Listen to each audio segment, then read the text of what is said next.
네, 한 주간 잘 지냈죠? 제가 광고에 올렸듯이 9월 달에는 신앙생활 기초 가이드를 진행할 거예요. 그 기초 가이드에 대해서는 내용이 제가 밴드에 올렸는데, 우리는 예수님을 안다는 게 대체 뭐지? 이런 것부터 시작해서 그럼 신앙생활 대체 뭘 하는 게 신앙생활이지? 또 기도는 대체 왜 해야 되는 거지? 기도가 뭔데 하는 거지? 그리고 맨날 목사님들이나 전도사님들이 여기 나와가지고 말씀을 여러분들 삶에 적용하면서 사세요 이러는데, 그건 대체 뭔데 뭘 어떻게 적용하라는 거야? 이런 내용을 여러분들이랑 하려고 해요. 왜 하는 거냐면, 저는 신앙생활에서 이유가 필요했어요. 저는 여러분들이 진짜 대단한 사람이라고 생각을 해요. 여기에 있는 소수 중에는 아무 이유도 없는데, 아무 목적도 없는데 여기 나와서 앉아있는 친구들이 있어요. 진짜 대단한 것 같아요. 무려 거의 19년, 20년 가까이를 여러분들은 아무 목적도 아무 의미도 없는 일을 매주마다 하는 거잖아요. 이게 얼마나 대단하고 위대한 일인지 모르겠어요. 나는 진짜 준비를 포기하면서 못할 것 같은데, 여러분들 중에서 어떤 친구들은 이런 걸 하고 있어요. 그래서 그 사람들한테 목적을 만들어주고 싶어요. 왜 신앙생활을 하는지 이유를 만들어주고 싶은데, 학생부를 졸업할 때까지 그 이유를 함께 찾았으면 좋겠습니다. 제가 신앙생활의 기초에 대해서 여러분들이랑 쭉 계속해서 나눌 거라고 했는데, 오늘 신앙생활의 기초에 대해서 나눌 거는 별게 아니에요. 예수님은 첫째로 우리의 삶에 공감하지 않으십니다. 요거고, 두 번째로는 내가 신앙생활을 하기 위해서는 용기가 필요하다는 거예요. 그거에 대해서 나눌 건데, 제가 10월 달에 예수님 잠시 나와주실 수 있어요? 라는 성경이 여러분들을 삶에 공감합니다, 이거를 하려고 하는데, 오늘의 설교는 성경은 여러분의 삶을 절대 공감하지 않아요. 왜 이런 정말 무슨 소리를 하시는 거예요? 라는 거는 뭐냐면, 성경이 여러분의 삶을 공감하지 않는 이유는 내가 그리스도인이 아니기 때문에, 그리스도인으로서 살지 않기 때문에 내 삶을 공감하지 않습니다. 성경은 그리스도인들이 어떻게 살아가야 되는지 써 있어요. 그리고 성경에 대해서 만약에 공감이 되는 게 있다면, 내가 그리스도인이 아닌데 공감되는 게 있다면, 그거는 망하는 얘기가 공감이 되는 거예요. 그러니까 대부분은 공감하지 못해요, 성경 이야기에 대해서. 왜 성경 이야기에 대해서 사람들이 공감하지 못하는지 우리의 삶은 전혀 필요 없고, 오늘 읽은 고린도 전서의 얘기를 나눠볼 거예요. 바울이라는 사람이 고린도전서라는 책을 썼어요. 이거는 편지인데 어마어마하게 긴 장문의 편지예요. 넘겨봐도 성경책을 넘겨봐도 고린도전서라는 편지가 끝나질 않아요. 그 정도로 긴 편지의 양식인데, 이 편지를 고린도라는 데에다가 썼어요. 근데 바울이라는 사람이 먼 지방들을 돌아다니면서 복음을 전했어요. 예수님 믿으세요, 예수님 믿으세요. 여기서 전도사님은 몇 년 동안 복음을 전할 건데, 바울이라는 사람은 짧게는 한 달, 길게는 뭐 몇 년도 전하긴 했었는데, 보통 한 달에서 몇 달 안에 복음 전하고 그냥 딴 데로 가버리면서 계속 복음을 전했어요. 왜냐면 바울이 혼자서 일평생 복음을 전하기에 로마라는 땅은 너무 컸거든요. 그래서 동쪽, 서쪽 왔다 갔다 하면서 복음을 전했는데, 여기 고린도라는 데는 그리스 남부의 항구 도시예요. 그 당시에 그리스 남부의 항구 도시라고 하면 어마어마하게 잘 산 동이었어요. 부자 동이었어요. 무지하게 무역이 활발했고 많은 것들이 나갔다 들어왔다 하는 동이었어요. 그 바울이 이 고린도에서 1년 6개월이라는 기간 동안 엄청 길게 말씀을 전했는데, 그 바울이 전한 말씀을 여러분이 듣고 그냥 생각만 하세요. 저는 공감이 안 돼요. 여기 손들지 말고, 혹시 욕심이 있더라도. 제가 바울이 전한 말씀을 그냥 한번 이렇게 말씀을 전했을 것 같아 하면서 따라해 볼 거예요. 바울이 전한 복음은 뭐 이런 내용입니다. 우리가 지금까지 살아온 삶들은 분명히 잘못됐어요. 그게 잘못되었다라는 것을 아는 순간은 예수님을 믿을 때예요. 그리고 예수님을 믿으면 내 마음 안에서 무언가 새로운 빛이 들어오는 것 같고, 새로운 생명이 깨어나는 것 같고, 새로운 생각이 깨어나는 것 같아요.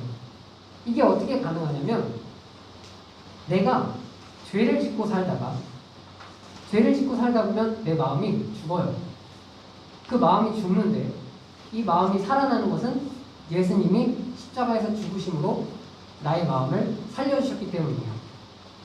이런 새로운 삶은 오직 예수님을 믿을 때만 얻을 수 있어요. 자, 이 내용이 공감이 너무 마음이 공감이 막 잘 되죠? 라고 안 돼야지 설교가 진행이 돼요. 보통의 사람들은 이런 말을 들으면 공감이 잘 안 된대요. 아니, 왜 도대체 뭘 공감해야 되는 거야? 여기 내용에서? 지금 어떻게 공감해야 되는 거야? 뭐 예수님 십자가에 달려고 내가 죽었다고? 뭔 소리야? 잘 모르겠어요. 이게 정상적인 생각이에요. 바울이 이런 식으로 복음을 전했어요. 1년 반 동안. 그리고 나서 고린도를 떠날 때는 사람들이 쫓아내서 쫓겨났어요. 진짜 안타깝죠. 예수님 믿으세요. 이것만 1년 반 동안 했더니 믿는 사람들이 있었어요. 여기서도 공감하는 친구들, 예수님이 그렇구나, 내가 믿어야겠다 하는 친구들이 있을 텐데 대부분의 사람들이 고린도 사람들이 믿지 않았어요.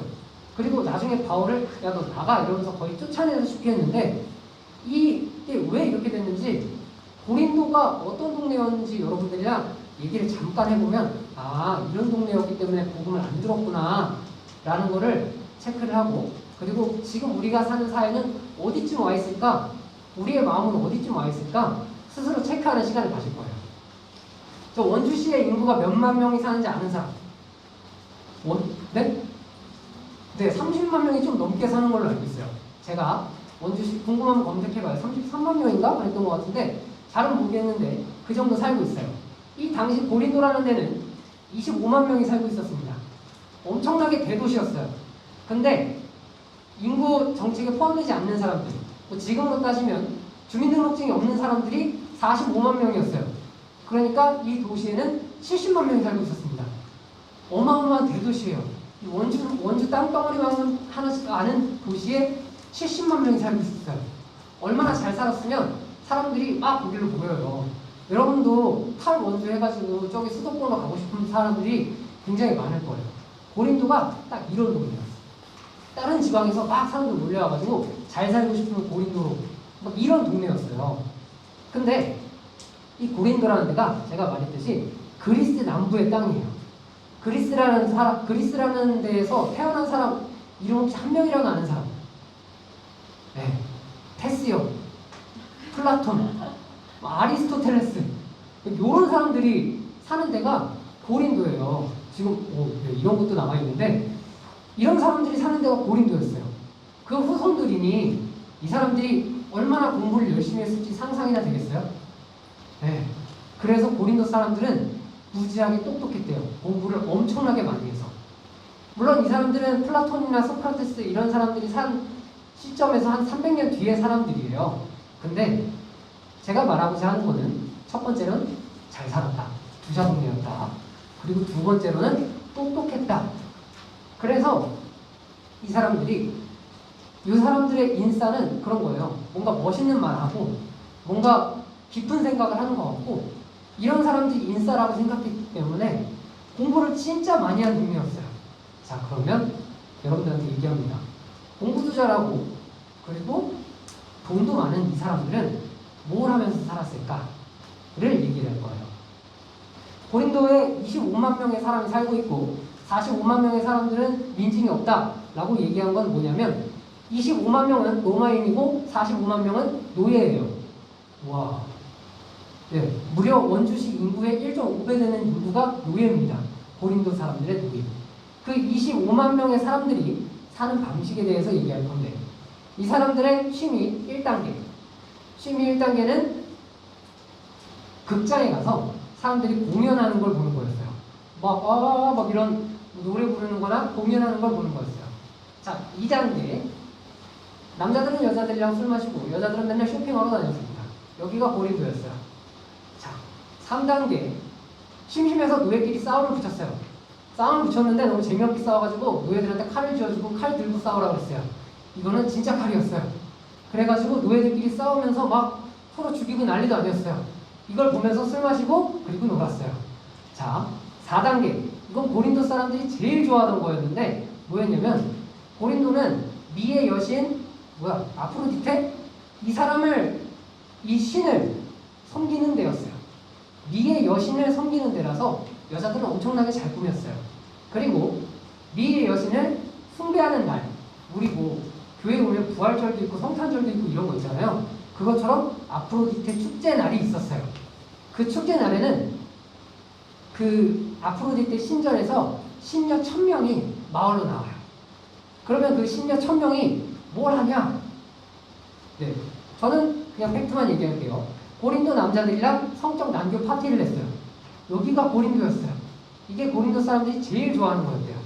그래서 고린도 사람들은 평소에 뭐하고 살았냐면 공부하는 척 하면서 맨날 술 마시고 노래 부르고 그리고 여자들이랑 끼고 놀고 여자들은 쇼핑만 하면서 순금으로 치장을 하고 머리에도 엄청나게 예쁜 것들을 꾸미고서 돌아다니면서 지금으로 따지자면 항상 예쁜 곳에서 가서 사진 찍고 뭐 가방 뭐 이렇게 백 이렇게 쫙 깔아놓고 사진 찍고 뭐 이런 짓을 하면서 살았대요. 그것도 심심하니까 쌈박질하고 살고 그것도 심심하니까 단체로 성적 난교 파티를 하면서 지내던 곳이 고린도였대요. 아이고 진짜 지금으로 따지면 와 진짜 거의 또라이 같은데 이 당시에 그래서 유행하던 말이 있대요. 만약에 오은성이라는 사람이 진짜 너무 인생이 더럽게 살아. 그러면 오은성한테 삿대질하면서 이렇게 했대요. 와 진짜 저 고린도 같은 놈. 이런 말이 유행했었대요. 그 당시. 고린도 사람 같은 놈이라는 거는 더러운 놈 이런 뜻이에요. 여자한테는 아유 더러운 여자 이런 뜻이 고린도 사람 같다라는 거예요. 아니 잘 살고 똑똑해. 근데 왜 이렇게 사는 거야? 도저히 이해가 안 되는데 우리는 이해가 될 수도 있어요. 우리도 이해가 안 되나? 나는 잘 이해가 안 되는데 여러분들이 이해돼요? 얘네 왜 이러고 사는지? 잘 모르겠어요. 그래서 바울이 여기다가 예수님 믿으세요. 여러분들 잘못 살고 있었습니다. 예수님 좀 믿으세요. 이렇게 전하면 얘네들이 어떻게 반응할까? 자, 우리말로 해봅시다. 이제 뭐라는 거냐? 이제 뭐래? 뭐라는 건 짜증나게. 요게 딱 고린도 사람들의 반응이었어요. 왜 하나님의 말씀을 듣지 않냐? 라고 하니까 너네 잘못 살았어. 너네 제대로 살려면 예수님 믿어야 돼. 그 예수님 믿으면 너네 새로운 삶이 열릴 거야. 라고 하는데 필요 없대요. 필요 없대. 왜냐면 잘 살잖아. 그리고 똑똑하잖아. 그래서 잘 살고 똑똑한 사람들이 그럼 우리는 어떻게 살면 좋은 삶을 살아볼까? 라고 연구했던 게 이런 짓이래요. 이해가 안 돼. 잘 살고 똑똑해가지고 우리 열심히 좋은 삶은 뭘까? 이랬더니 무슨 여자들이랑 난교나 하고 무슨 검투사 파티나 열어가지고 막 사람들 죽이기나 하고 왜 이러고 사는지 모르겠지만 이게 본인들이 옳은 삶의 방향이라고 생각하니까 그렇게 살았겠죠? 제가 재밌는 얘기 할까요?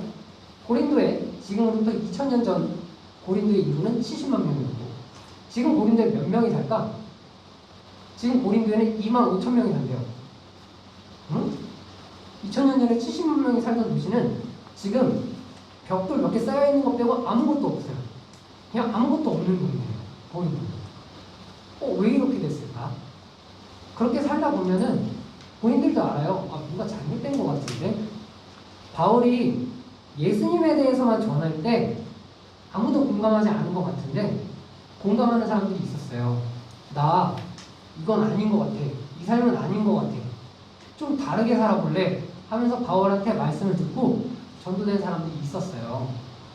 그 사람들이 신앙생활을 고린도에서 하다 보니까 고린도 사람들을 전도했어요. 근데 우리 학교에서 만약에 전도를 하더라도 제일 두려운 류의 사람들이 있어요. 어제 따끈따끈한 뉴스인데 어떤 18살짜리 고등학생이 그 성형상 앞에 있는 국화꽃을 들고 와가지고 60대 할머니를 꽃을 때리면서 야, 너 남자친구 어디 갔어? 없어? 이러면서 담배 살 거야 말 거야? 이런 식으로 할머니를 꽃을 때렸대요. 우리는 이게 잘못됐다는 걸 알아. 근데 걔는 몰라. 왜 잘못됐는지. 그 옆에서 동영상을 찍는 여자애들은 이렇게 얘기했대요. 개 재밌어. 막 이러면서 이렇게 찍으면서 영상을 올렸대요. 얘네들은 뭐가 잘못된지 몰라요. 고린도 사람들도 뭐가 잘못된지 몰라. 근데 모두가 그 생각은 하잖아. 잘 살아보고 싶다. 뭔가 멋있게 살아보고 싶다. 그래서 여러분 공부도 하는 거고 열심히 살아보기도 하는 거잖아요. 세상 사람들은 오늘 성경에 보니까 예수님 믿는 사람들이 미련하대요. 멍청하게. 도대체 왜 믿는지 모르겠어. 라고 그렇게 얘기를 한대요. 맞아요. 예수님 믿는 사람들은 미련한 사람일 수 있어요. 세상 사람들이. 왜냐면 세상에는 네가 노력해가지고 네가 경쟁해서 다 쟁취하면서 그렇게 사는 거야. 그렇게 노력하면서 사는 거야. 라고 하는데 그 시간 다 쪼개가지고 경건한 생활하면서 예수님 믿으려고 하는 거니까 우리는. 뭔가 되게 시간도 아깝고 미련한 집 같고 그리고 그리스도인들은 맨날 자기 거 다 양보해가면서 살아가고 왜 그러고 사는지 모르겠는데 그리스도인들은 그렇게 살아가요. 그래서 세상 사람들은 교회 다니는 사람들을 야 진짜 미련하고 멍청한 놈들이다 이렇게 여길 수 있어요. 우리도 고린도 사람들이랑 시대가 다를지라도 지금 비슷할 수 있어요. 우리가 사는 사회도. 예수님만 제가 여러분들한테 전하는데 도저히 아무리 생각해도 공감이 하나도 안 돼. 그럴 수밖에 없죠. 전 예수님만 전하고 있으니까. 그래서 신앙생활의 가장 기초적인 것 여러분들한테 권면하는 거는 예수님을 믿는 생활이랑 우리 세상에서 사는 생활이랑은 완전 반대예요. 생각 자체가 반대야. 그거를 인정하고 그리고 예수님을 믿겠다라고 용기를 가져야 돼요. 예수님을 믿으면서 세상 사람들이랑 똑같이 사는 사람들 그런 사람들 진짜 많아요. 그래서 제가 여러분들한테 신앙생활의 기초만 얘기하고 그리고 여러분들한테 예수님만 전하려는 이유가 뭐냐면 예수님을 분명히 믿는데 세상 사람들이랑 똑같이 살잖아요. 그런 사람들이 맨날 교회 나와가지고 하나님 너무 힘들어요 이러면서 울면서 막 기도해. 그리고 그런 사람들은 교회 나와가지고 맨날 똑같아. 아 목사님 설교 통해서 내가 위로받았어. 그리고 나서 세상에 나가서 또 똑같이 살아. 또 힘들대. 근데 제가 얘기하잖아요. 예수 믿는 사람들은 행복했으면 좋겠고 예수님 믿는 사람들은 잘 됐으면 좋겠어요. 그런데 우리가 삶의 방향을 예수님을 믿으면 내가 생각을 바꿔야 된다. 이거는 절대 하지 않고 신앙생활을 하기 때문에 그렇기 때문에 문제가 생기는 거예요. 시작부터 문제가 생겼어. 예수님을 믿는다는 건 내가 세상 생각을 예수님 생각으로 바꾼다라는 거예요. 바울이 편지를 보낼 때 고린도에는 문제가 진짜 많았어요. 고린도 사람들이 예수님을 믿겠다고 교회에 나오니까 문제가 많았어. 맨날 성적 난교하던 사람들이 와가지고 교회에 나오니까 그 성적으로 막 악한 마음들이 해소가 안 돼. 그래서 바울한테 편지를 보내가지고 어떻게 해야 돼요 이 사람들 해가지고 답변을 구한 뭐 그 수많은 문제들 때문에 답변을 구한 게 이 편지예요. 근데 바울이 처음에 그들을 위로하거든요. 그들을 위로하면서 신앙생활의 기초에 대해서 얘기를 했는데 그게 오늘 말씀이에요. 이거를 제가 아주 여러분들이 듣기 조금 편하게 조금 바꿔봤어요. 그 내용은 이래요. 예수님을 믿는다는 게 고린도 사람들이 보기에는 진짜 바보 같은 일이겠지. 근데 하나님을 믿는 우리한테는 예수님을 믿는 게 능력이야. 성경에 쓰여 있잖아. 내가 지혜 있는 자들의 지혜를 멸망시키고 총명한 자들의 총명을 망하게 할 것이다. 지혜? 지혜 있는 사람? 똑똑한 사람? 별론가? 고린도에 다 있지. 근데 하나님이 그 사람들을 미련한 사람으로 만들었어. 여기 사는 고린도인들은 자기들이 지혜를 구하잖아. 그래서 열심히 공부하잖아. 근데 어떻게 하면 좋은 걸까? 어떻게 살면 행복한 걸까? 자기들끼리 그렇게 의견 나누고 행복하게 살려고 노력하잖아. 그래서 예수님께서 너희를 십자가에 못 박히신 분이다. 그분을 믿으면 좋은 삶을 살 수 있다. 전했더니 고린도 사람들이 얘기하잖아. 진짜 미련한 놈이네. 근데 예수님을 믿기 시작한 그런데도 예수님을 믿기 시작한 너네잖아. 그럼 예수님이 하나님의 능력이신 걸 믿어라. 그리고 하나님의 지혜이신 걸 좀 믿어라. 하나님의 어리석음은 사람보다 지혜롭고 하나님의 약하심은 사람보다 강해. 그걸 믿기 때문에 너희가 똑똑하다고 생각하지 말고 예수님을 의지하면서 사는 게 그리스도인이잖아. 고린도 사람들이 처음에 예수님을 믿는 건 진짜 엄청난 결단이었어요. 그 사람들이 다 멍청한 사람 취급하고 그렇게 사는데 근데 믿기 시작했으면 예수님이 우리를 도와주시는 분이라는 것을 확실히 믿어야 돼요. 세상에서 그리스도인들을 분명히 미련한 사람이라고 생각할 거예요. 여러분한테도 그럴 거예요. 여러분들이 사는 사회는 더 그렇게 심하게 될 거예요. 근데 그리스도인은 미련한 사람이 맞아요. 그리스도인은 미련한 삶으로 들어가는 게 맞아요. 근데 바울은 얘기해요. 나보다 하나님이 지혜로우시고 나보다 하나님이 강하시다. 그렇기 때문에 그리스도인들은 기도하는 거예요. 하나님 나 좀 도와주세요. 이러면서 살면서 행복하게 살았으면 그게 신앙생활이에요. 신앙생활이라는 거는 우리의 삶을 통해서 증명해야 되거든요. 사람들이 성경이 쓰여있던 시대에 예수님을 믿었던, 하나님을 믿었던 이유는 간단했어요. 엄청난 기적이 벌어졌거든요, 눈앞에서. 근데 우리 사회에서도 지금 그렇게 기적을 보여주세요 하면 일어날 수도 있어요. 근데 아니죠. 우리가 사람들을 전도하기 위해서는, 우리가 그리스도인으로서 살면서 사람들을 전도하기 위해서는, 보여주기 위해서는 성령의 열매들이 여러분들한테 나타나야 돼요. 여러분들 안에서 사랑이 나타나야 되고, 기쁨이 나타나야 되고, 자비와 오래 참는 그런 마음들이 사람들 앞에 열매로 나타나야 돼요. 그런 게 저는 그런 마음이 도저히 들지 않아요. 그 사춘기에는 안 들어요. 그 마음들이 드는 게 너무 힘들어. 근데 그 마음을 억누르고 이겨내면서 살려고 노력해 보는 거예요. 그러다 보면 하나님이 여러분들을 도와주실 거예요. 오늘 여러분들이랑 나누는 신앙의 가장 기초적인 거는 용기입니다. 미련한 삶으로 들어올 수 있는 용기. 그리고 예수님이 나보다 강하다는 그런 용기.